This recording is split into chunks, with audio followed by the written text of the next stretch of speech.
The first impressions German officers formed of America's aircraft carriers came not from textbooks or intelligence reports, but from the vast ocean itself, where warships cut through swells like colossal shadows.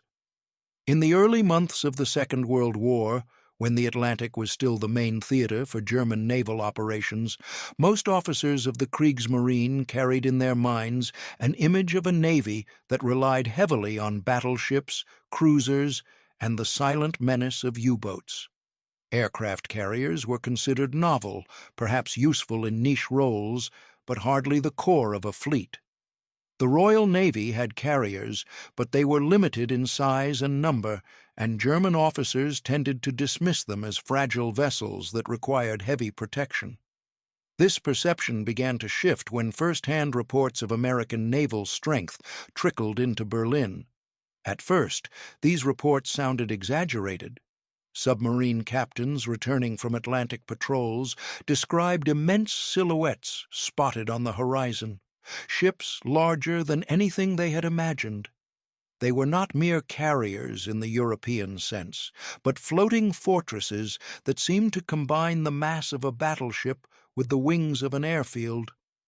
German naval intelligence received intercepted signals and reconnaissance photographs, but paper and ink did not carry the weight of reality.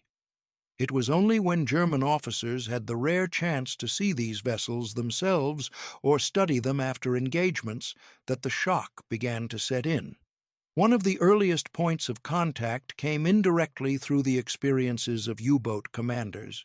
They told of encounters where convoys, once thought vulnerable, suddenly had constant air cover, not from distant land bases, but from mobile platforms at sea.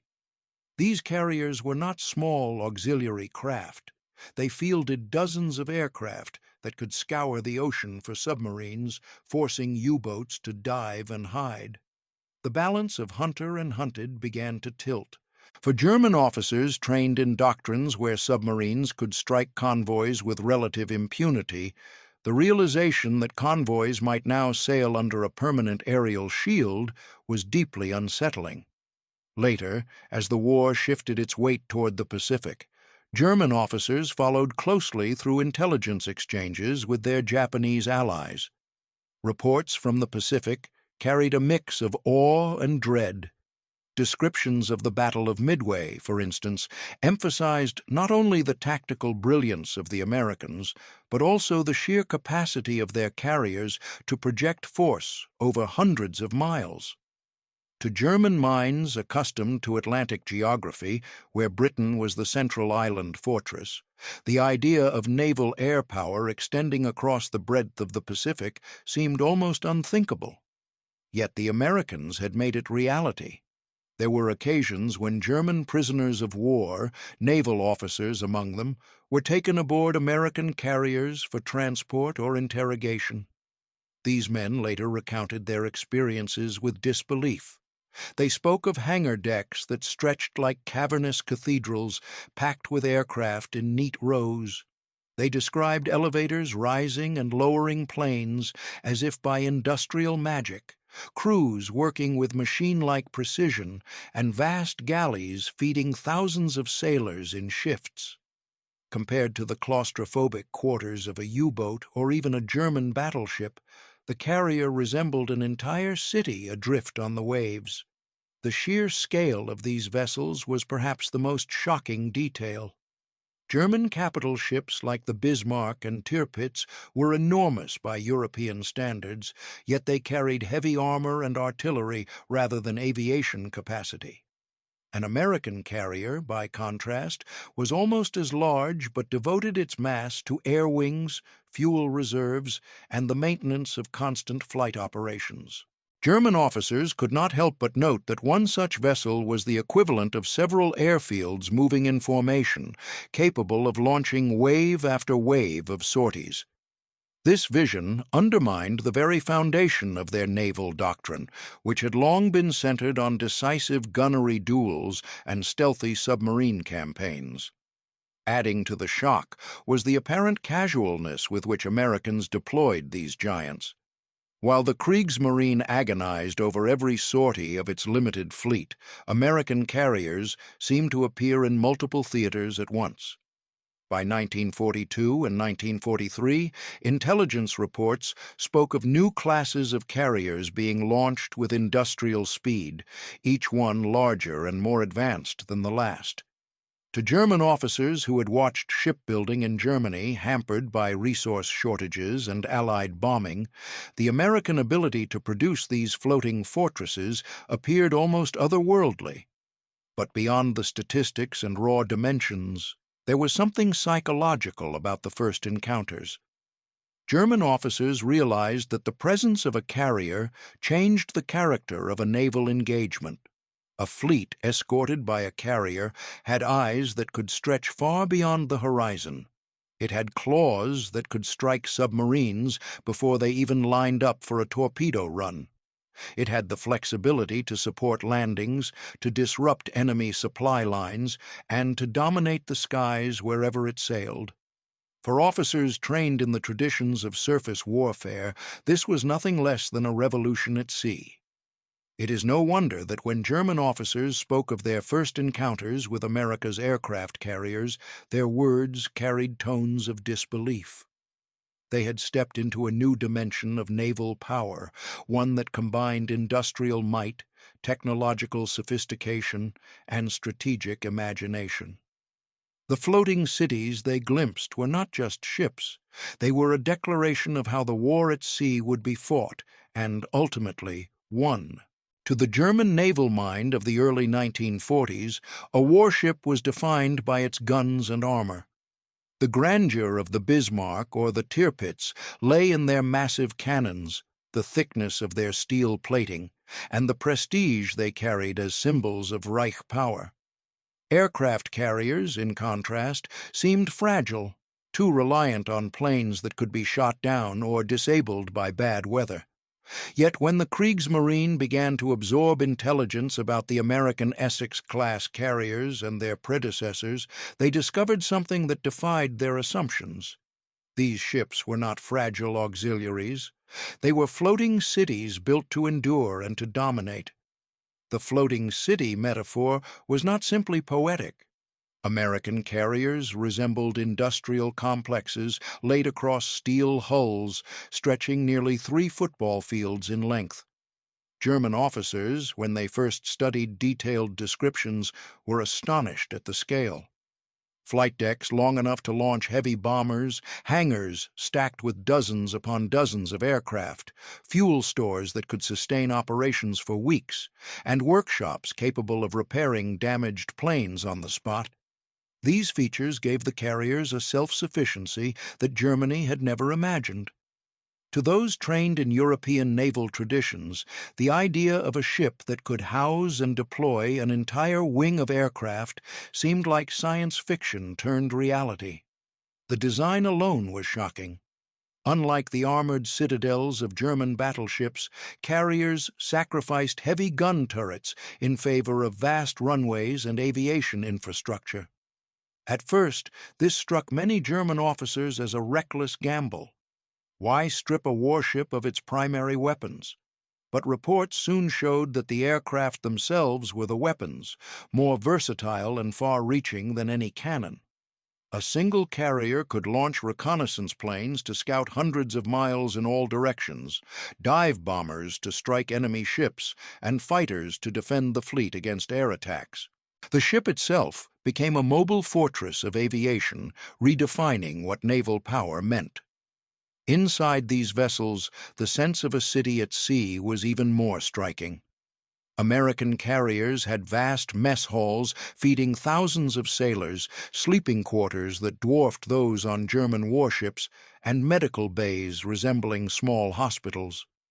Officers marveled at the inclusion of recreational facilities, gyms, barber shops, even movie projectors, luxuries unthinkable on a German cruiser or U-boat. The logic was simple yet brilliant.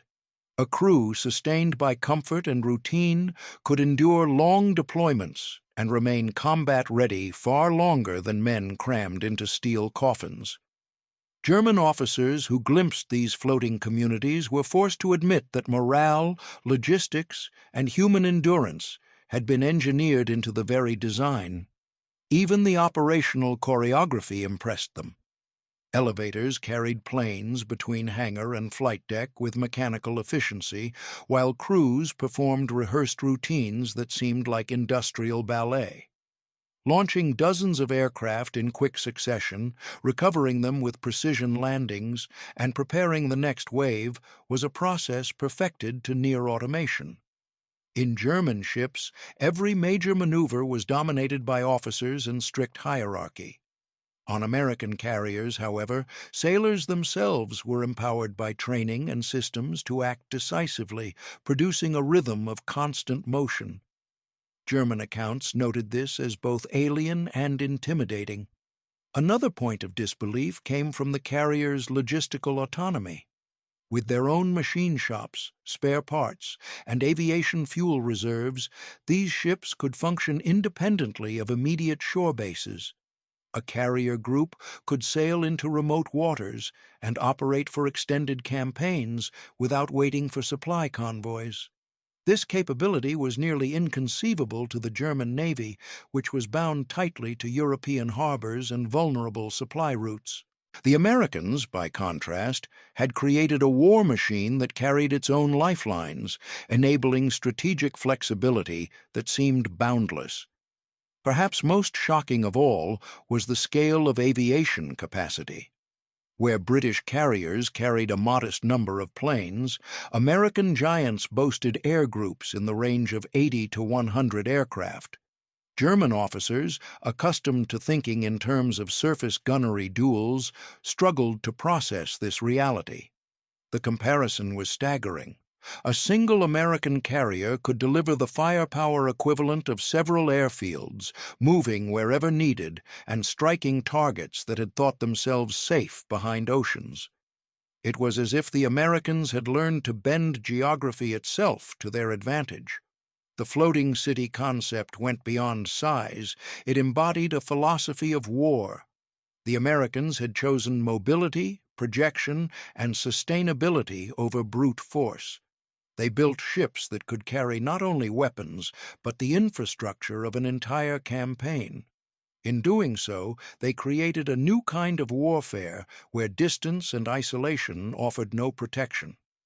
German officers, reviewing battle reports and photographs, confessed among themselves that the balance of naval power was shifting irrevocably. The age of the battleship was closing, and the age of the aircraft carrier had begun. In the quiet of post-war memoirs, some German naval officers admitted that they had underestimated the carriers until it was too late. They recalled the first time they saw images of these floating cities and realized that Germany had no answer to them. The Reich had gambled everything on U-boats and a handful of capital ships, while across the Atlantic, America had built an armada of moving airfields. The shock was not only in the steel and tonnage, but in the realization that Germany's naval imagination had been too narrow. For the men who had spent their careers worshipping artillery and armor, the American carrier was a revelation and a warning. It stood as proof that wars were no longer won by clinging to old doctrines, but by daring to reimagine the battlefield. To German officers, the floating cities of war were both terrifying and awe-inspiring, symbols of a new age they had not been prepared to fight. Life aboard America's aircraft carriers was, to German officers who heard or later saw it, nothing short of surreal. For men accustomed to the suffocating environment of U-boats or the Spartan routines of German surface ships, the American carrier represented another world, a city drifting across the sea with its own rhythms, comforts, and hierarchies. It was a warship, yes, but also a community, engineered to keep thousands of men not just alive, but effective through months of deployment. The more German officers learned about these ships, whether from intelligence reports, captured documents, or first-hand experiences as prisoners, the more they realized they were confronting something profoundly alien to their own traditions. One of the first things that astonished them was the sense of space. On a U-boat, every inch of steel was crammed with machinery, bunks, and torpedoes. The air was thick with diesel fumes, sweat, and anxiety. On German battleships, space was more generous but still rigidly functional. Narrow corridors, small mess halls, tight cabins. By contrast, American carriers spread out like floating towns. The hangar deck alone could have swallowed an entire U-boat and still left room for more. The flight deck stretched longer than most European streets. To walk from bow to stern was to take a journey. For German officers used to confined war-fighting machines, this vastness seemed almost decadent. Then there was the matter of living conditions. Reports described mess halls where hundreds could eat at once, menus offering more variety than German sailors could dream of, and refrigeration systems keeping supplies fresh across weeks at sea. While German crews subsisted on hard bread, canned meats, and thin soups, American sailors lined up for hot meals that included fresh vegetables, eggs, and even ice cream. Prisoners who experienced these meals firsthand later admitted that the abundance was demoralizing in itself. How could Germany sustain morale and endurance when the enemy's sailors lived as if they were in a floating cafeteria rather than a steel cage? The carriers also contained medical facilities that German officers likened to small hospitals. There were surgical bays, wards for the wounded, and trained staff ready to handle not only battle injuries, but also illnesses that could sweep through large crews. For German sailors, medical treatment was often rudimentary, a ship's doctor improvising with limited tools. On the American carriers, medicine was industrialized, prepared for scale, and woven into the rhythm of war. This was not just a matter of comfort. It reflected a logistical depth that Germany could not match. A wounded sailor on a carrier might return to duty in days, while his German counterpart could linger useless or die for lack of proper care. Even recreation was built into the system. German officers were astounded to learn that carriers included gyms, barber shops, and spaces where films were projected for entertainment. These luxuries struck many as frivolous until they realized their purpose, keeping thousands of men sane during endless stretches of sea duty. By contrast, boredom and claustrophobia were constant enemies aboard German vessels, sapping morale and discipline. The Americans, with their emphasis on comfort, seemed to understand that war at sea was as much about endurance of the spirit as it was about endurance of steel. Order and discipline aboard these carriers also impressed the Germans, though in unexpected ways. German warships were governed by rigid hierarchy, with every action controlled by the authority of officers. On American carriers, reports described a more flexible style. Sailors were highly trained for specific tasks and empowered to execute them with speed and initiative. Flight deck operations in particular struck German observers as astonishingly efficient. Hundreds of men working in colored uniforms, directing planes, fueling them, arming them, and clearing decks in minutes. What might have seemed chaotic was in fact a carefully choreographed ballet of men and machines. German officers, with their preference for strict order, admitted that this looser American system somehow achieved greater precision. The psychological effect of all this could not be ignored. For German officers, the contrast was humiliating. They realized that their sailors fought under conditions of scarcity, discomfort, and relentless pressure, while American crews fought with the strength of abundance, backed by systems that cared for their needs and multiplied their effectiveness. The carriers were not just war machines, they were embodiments of American industrial philosophy, which held that human performance could be maximized by investing in the welfare of the worker. To German minds trained in sacrifice and discipline, this was both alien and disturbingly effective. There was also the sheer scale of coordination between different roles on the carrier. Pilots, mechanics, deck crews, gunners, cooks, doctors. Each was a cog in the larger machine. German officers who studied these ships remarked on how the entire carrier functioned like a small city-state, where each citizen had a place and a task. The warship was not just a vessel, but a society afloat, complete with its own hierarchy, culture, and routines. The sense of permanence and stability it conveyed was overwhelming compared to the fragile existence of German naval crews. For many German officers, the realization was crushing. They were facing an enemy who had built not only ships, but systems that sustained war in ways the Reich could not replicate. These floating cities revealed America's ability to blend technology, logistics, and human welfare into a seamless instrument of power. If Germany's warships symbolized steel will and defiance, the American carriers symbolized something larger, a civilization mobilized for total war. In post-war reflections, German officers confessed that the carriers left them with a sense of futility. How could they hope to prevail against a nation that sent to sea not just machines of destruction, but entire societies, complete with comforts and resilience? The floating cities were more than ships. They were proof that America could project not just firepower, but a way of life, and that this way of life was designed to endure the storms of war. If the size and living conditions aboard American carriers astonished German officers, the true shock came when they grasped the industrial power that had made such vessels possible. For Germany, every major warship was the product of years of planning, scarce resources, and fierce debates within the Reich's leadership. A ship like the Bismarck had been a singular achievement, requiring enormous expense and political weight. The Americans, by contrast, treated carriers not as rare treasures, but as items rolling off an assembly line.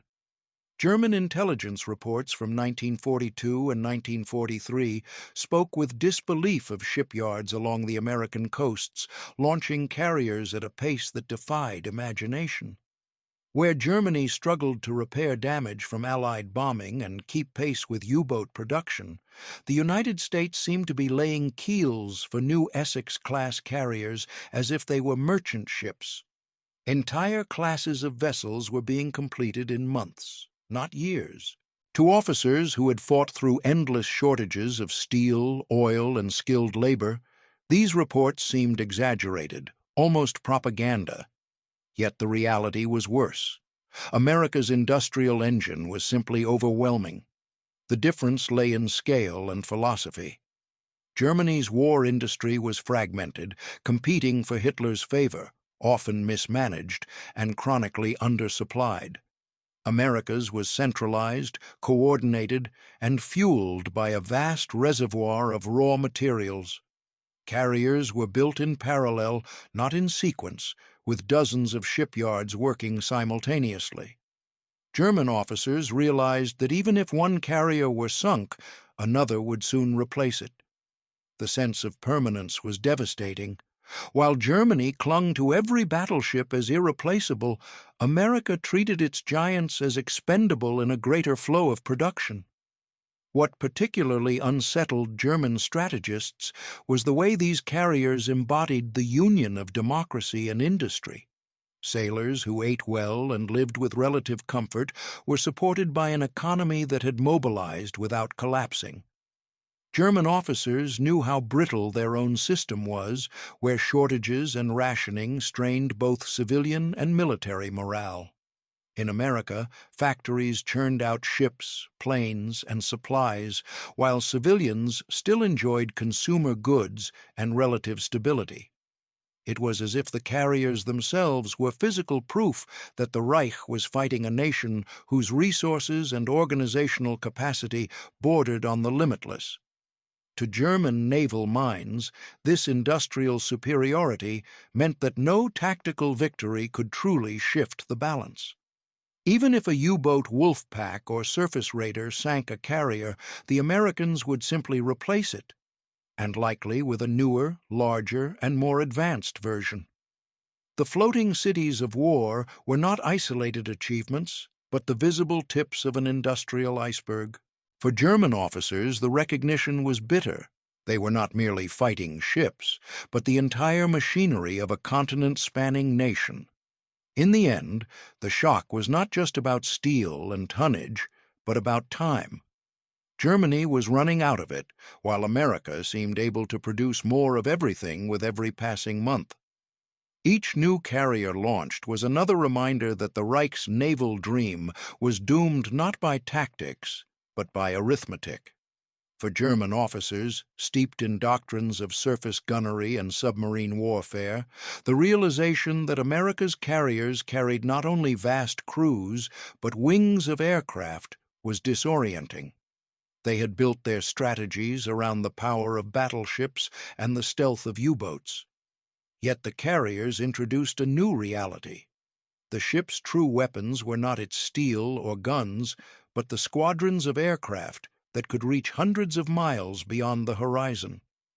The reports that filtered back from the Atlantic, and more vividly from the Pacific, described fleets that seemed to fight with invisible hands. Convoys, once safe beyond land-based air cover, now found themselves under constant threat. Dive bombers appeared suddenly, torpedo planes struck with precision, and fighters patrolled skies that had been assumed empty. German officers understood that these aircraft could scout, attack, and defend simultaneously, giving the Americans eyes, claws, and shields far beyond any traditional fleet. The scale of aviation aboard the carriers was staggering. Where British carriers might launch a modest handful of planes, an American Essex-class vessel carried close to 100. Coordinated into wings, these aircraft could strike enemy warships, hunt submarines, and even support amphibious landings. The effect was to expand the battlefield to a size the Kriegsmarine had never prepared for. Suddenly, no surface ship was safe, no submarine immune, and no coastline beyond reach. The tactical consequences became clear after early Allied landings supported by carriers. German officers saw how air wings neutralized coastal defenses before troops even approached the beaches. They saw how carriers protected fleets from the Luftwaffe, projecting American power over contested waters with relentless pressure. Each aircraft lost could be replaced, each wave launched without hesitation, because the carriers carried the industrial might of America within their steel decks. For German naval strategists, this was devastating. Their own doctrine of decisive surface battles collapsed when aircraft could sink a battleship before it came within range to fire. Submarines, once the terror of convoys, found themselves stalked from the skies. Even victories seemed hollow. Sinking one carrier was meaningless when replacements were already on the way. In conversations recorded after the war, German officers admitted that the carrier was the true revolution of naval warfare. It was not just a ship, but a floating airfield that bent geography and strategy to America's will. Where a battleship could dominate a patch of ocean, a carrier could dominate an entire region. For the Kriegsmarine, this was the most bitter lesson. The future of war at sea had arrived, and Germany had no answer.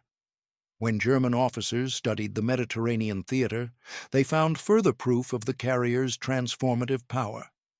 By 1942, Allied operations in North Africa and later in Sicily revealed how these floating cities could reshape entire campaigns.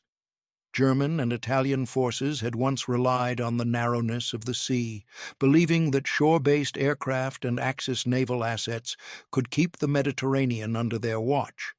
But when American and British carriers appeared, they extended the Allies' reach into waters previously thought secure. Reports of Operation Torch, the Allied landings in North Africa, deeply unsettled German officers. Carrier-based aircraft provided continuous cover for convoys carrying men and equipment across the Atlantic.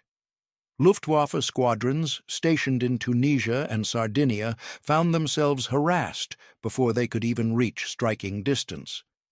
German accounts noted that the Allies seemed to carry their own airfields with them, able to unleash waves of fighters and bombers wherever needed. For the first time, the Mediterranean was no longer a chessboard where the Axis controlled the air. The invasion of Sicily in 1943 reinforced the lesson. Carriers supported the landing forces by pounding coastal defenses, interdicting reinforcements, and shielding the fleet from counterattacks. German officers, who had long dismissed amphibious operations as vulnerable, now watched as carrier-based aviation made them not only possible, but overwhelmingly effective. The carriers created a protective dome under which troops could advance almost unhindered. Traditional defenses, designed for artillery duels and coastal batteries, simply collapsed under this aerial umbrella. Captured German documents from the Mediterranean front reveal a sense of desperation. Field commanders demanded more Luftwaffe support, but planes flying from European bases could not sustain the same tempo as carrier squadrons operating a few miles offshore. Every hour, American carriers could launch fresh sorties. Every day, they could maintain pressure without pause. German officers recognized this as the decisive advantage. Carriers compressed time and distance in ways Axis forces could not counter. In post-war reflections, some German naval officers admitted that the Mediterranean demonstrated what they had feared since first learning of America's carrier program. The carriers were not defensive shields, but offensive engines of conquest. They allowed the Allies to land where they wished, strike at will, and overwhelm local forces before they could react. To officers who once believed in the security of fortified coasts and narrow seas, the Mediterranean campaigns proved that geography had been rewritten. The carriers turned the Mediterranean into an Allied lake, their decks serving as mobile strongholds that no static defense could withstand. For German officers, the lesson was brutal and undeniable. Control of the sea no longer depended on battleships or shore guns, but on the dominance of floating airfields. While the Mediterranean exposed Germany to the direct power of Allied carriers, it was the Pacific theater that filled German officers with a deeper, more haunting dread. Reports flowed in through military attachés in Tokyo and intercepted dispatches. The Americans were waging a new kind of war against Japan, and the centerpiece was the aircraft carrier. To German strategists, watching from afar, it was like observing the future unfold in real time. The Battle of Midway in June 1942 became a case study. German officers read with disbelief that 4 Japanese carriers, once symbols of invincibility, had been destroyed in a single engagement. The Americans, using code-breaking, precise coordination, and relentless airstrikes, had proven that carriers could annihilate one another in battles fought entirely beyond the range of guns. For officers raised on the idea of the decisive surface clash, it was a stunning reversal. Naval combat had left the age of steel duels and entered an age of wings and flight decks. As the Pacific War raged on, German intelligence gathered accounts of the island-hopping campaigns.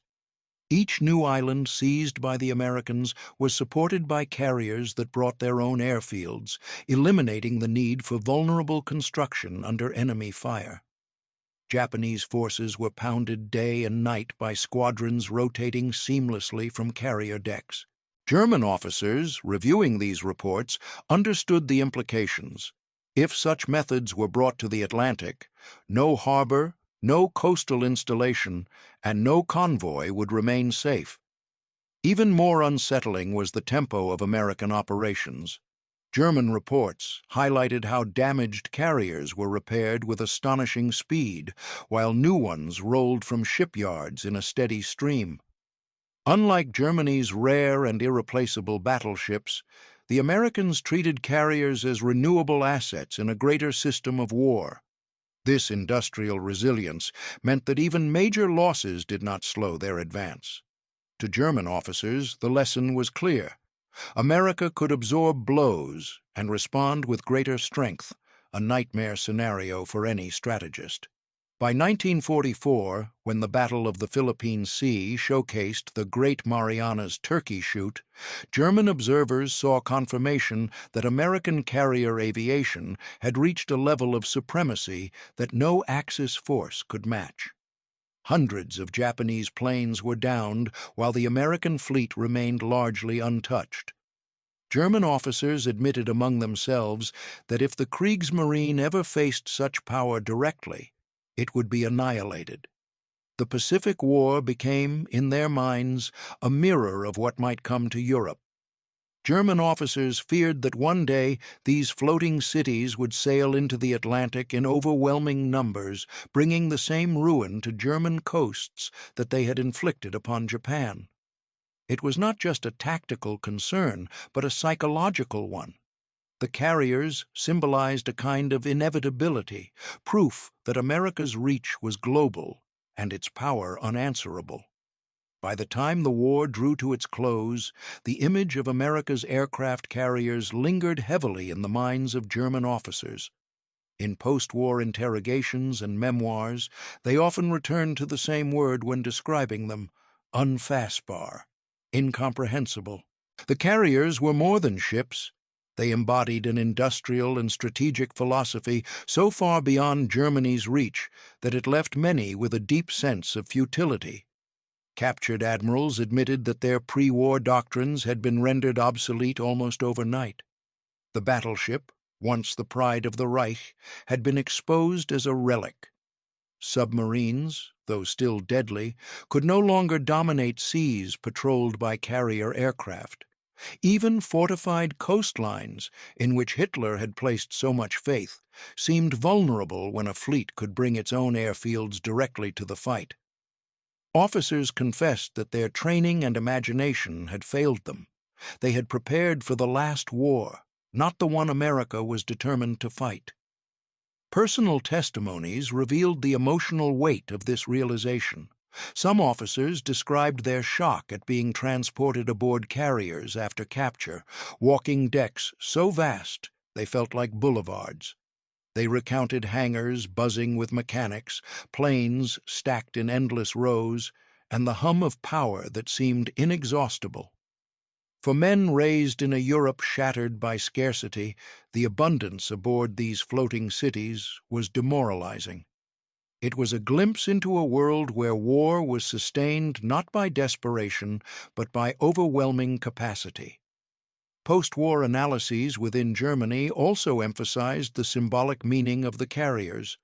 They represented America's unique ability to merge technology, economy, and human welfare into instruments of war. Each carrier was a statement that the United States could project force anywhere, at any time, with a self-sufficiency that nullified geography itself. To many former German officers, this realization was bitter, not just because it spelled defeat, but because it revealed the limits of the Reich's vision. Germany had gambled everything on old models of power, while America had redefined the very battlefield. In the years after surrender, memoirs published by naval officers often carried an undertone of awe. They acknowledged that no strategy could have matched the sheer momentum of American carrier warfare. The floating cities were, in their words, the handwriting on the wall, proof that Germany's naval dream had been doomed from the start. For these men, the carriers became symbols of inevitability. They were reminders that the war had been decided not only on the front lines, but in the factories, shipyards, and doctrines that had shaped its course long before the first shots were fired. To the German officers who had once believed in the supremacy of steel and willpower, the carriers stood as monuments to a new age, an age where the sea belonged not to the mightiest gun, but to the largest deck